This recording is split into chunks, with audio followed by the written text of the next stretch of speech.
Okay, well, the other day I went to take a shower and there was no hot water. So I thought I'd come in and check and see what's going on. I put my hand on the pipe where the hot water is. Right now it's hot because I relit the pilot, but I noticed there's water in this tray.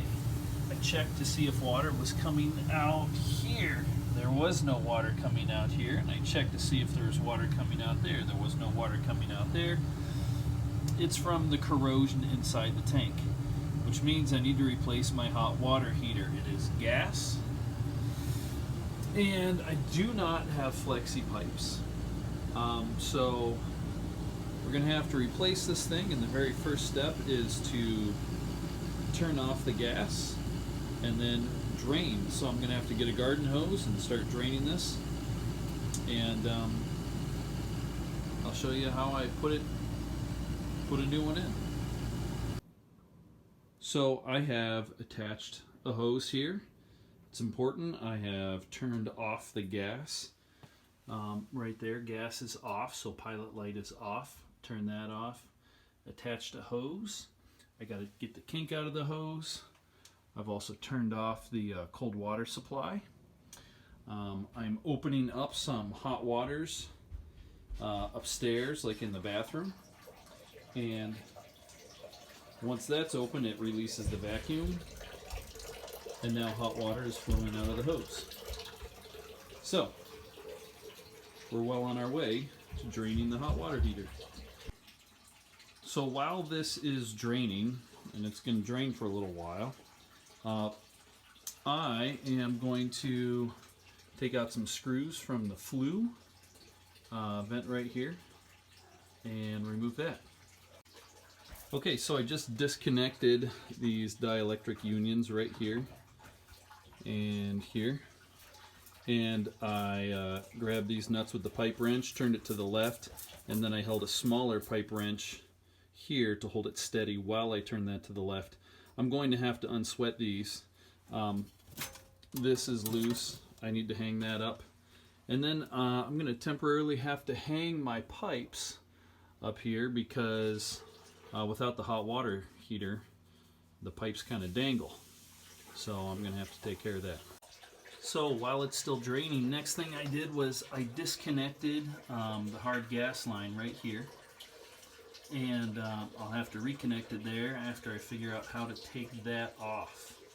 So I'm going to try and take all that stuff off and put it on the new one, and then I can reconnect it in the same spot. So my next step, this is the new hot water heater, and I took that nipple that was in the gas in, and I screwed it down pretty tight over here, and I made sure I put some yellow Teflon tape on that.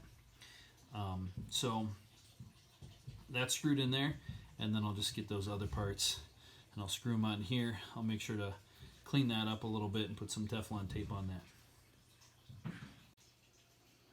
So the next thing I'm going to do is I'm going to take apart my dielectric union. This is code. You're going to need one of these things. And it's got a rubber gasket. It's got some other parts in here. I'm going to take the rubber gasket, make sure I don't lose it, set it aside, and I need to screw this part on here.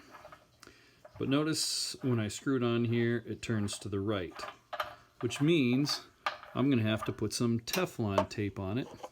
And when I put Teflon tape on it, I want to wrap the Teflon tape to the right.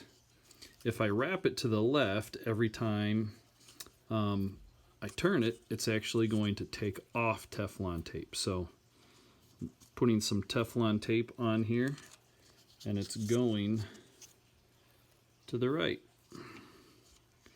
Just go around once or twice. And now I can screw that on, and I'll probably want to get that pretty tight with a wrench.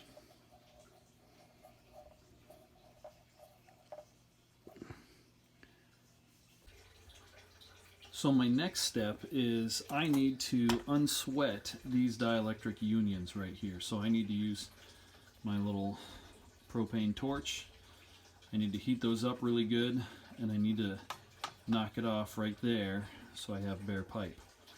I cannot reuse these dielectric unions because they are made to corrode. They accept the corrosion and they kind of sacrifice themselves a little bit for the good of the hot water tank. So those have to come off, and I have to sweat new ones on. Once I get it really hot, I'll be able to use a wrench and wiggle that off, and then a dry rag, and then I'll wipe off as much of that solder as I can with a dry rag. So what I did was I heated these up. I took off the dielectric unions, and then I wiped off as much of this solder as I could. But it turns out I may not have needed to wipe the solder off, and I'll show you why. Alright, take a look at the old water heater. This is the old water heater versus the new hot water heater. Take a look, the dielectric unions are lower. The nipples on this one that come pre-installed are about 1.5 inches taller, and these are about 1.5 inches smaller. Both of the tanks are the same size. This one's just got nipples that make it stick out a little bit higher, so that means I'm probably going to cut off the bottom 1.5 inches of the copper pipe. So once I cut off that 1.5 inches of copper pipe, it was useless for me to go ahead and wipe the solder off. I don't need to do that. So I'm going to use my pipe cutter right here. If you don't have one like this, you need to get one. I'm going to cut off the bottom 1.25 inches. I already measured and put a pencil line. Cut off the bottom 1.25 inches, and then when I put in the new hot water heater, it'll be the same height. Well, the pipes will be at the same spot as the old one. Okay, so after cutting those pipes, I sanded the end of the pipe, and I put the little hat part of the whatchamacallit. And notice I taped up the other parts. So the other parts actually have to go on first. The plastic parts and things like that, they go on first. And I'll move those down in just a second. But I was able to solder those things. Of course, you're going to want to sand or score the pipe itself as well as the inside of this brass. And then after you do that, you get lots of flux on the inside. Put it together, and then heat it up till it's red hot. Put a little solder there. The solder should drip down into the joint. And I'm almost ready to put the water heater in place. Okay, so I snug these up with my hands up to the other areas right here. Make sure they're perfectly level. Once I got them perfectly level, I snugged them up with my hands. I'm going to give them another half or quarter turn with a pipe wrench, and then I'll be putting this on. Okay, now we've got the flue pipe attached. I tightened down the dielectrodes. I think we're good to go. All we need to do now is Hello. All we need to do now is fill it with water. Hello. And see what happens. I need to get Hello. I need to get a flexi gas line, because this is not going to match up with the old gas line. So here's the final hot water heater installed. I had a quote for $1,100 to do it. I bought the water heater, the gas line, and everything I needed to install it for $530. So I saved myself well over $600 in doing this. I must admit I got a little frustrated actually with this dielectric right here, and whenever I would crank it down, it would start to leak. And I found that even if I put thread tape on these threads right here, that the harder I turned it, the thread tape turned with this part of the dielectric. So since the thread tape would turn, it actually pushed all the thread tape further down. So instead I got thread sealant, which is kind of a goopy mixture, and I just put thread sealant on here, and then there have been no leaks. It's also important to make sure that you get this fitted correctly, And I like to put a date of installation on here, and not too bad.